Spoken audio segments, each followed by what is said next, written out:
સર્વ મિત્રોને જય શ્રી કૃષ્ણ.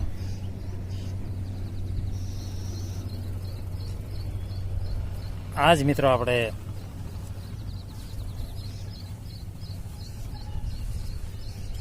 એક વિષય છે. વિષય એવો છે મિત્રો કે જે વારંવાર લોકોના મોઢે આપણને સાંભળવા મળે છે કે વાલીઓને ભગવાન રામે શું કામ બાણ છુપાઈને માર્યું.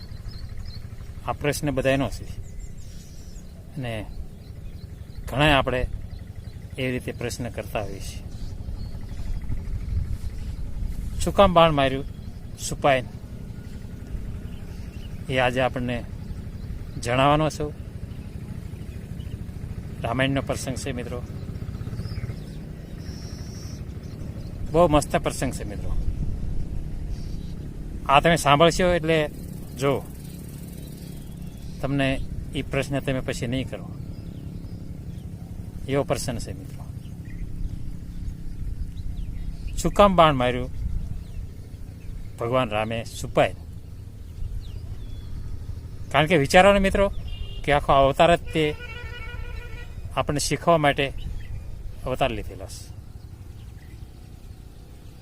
ભગવાન શ્રી કૃષ્ણ, ભગવાન રામ માત્ર ને માત્ર આપણને શીખવા માટે આ અવતાર લીધેલા છે. અને એક બીજું કે કોઈ અધર્મી હોય, અધર્મનો નાશ કરવા, સત્યનો, ધર્મની સ્થાપના કરવા માટે અને આપણને શીખવવા માટે આ અવતાર લીધેલા છે મિત્રો.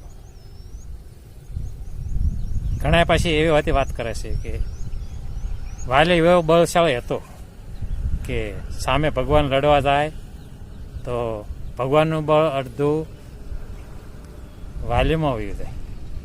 બોલો આ વાતો બધી છે નહીં મિત્રો. એવું કશું નથી કે ભગવાનનું બળ કોઈ વ્યક્તિમાં વયું જાય. આપણે જાણવાનું છે, આજે જાણવી કે કોઈ વ્યક્તિ અધર્મી હોય, જે સુગ્રીવની પત્નીને ઘરમાં લઈને બેઠો હતો, આ વાલીઓ, એવો કોઈ પાપી કોઈ પણ વ્યક્તિ હોય,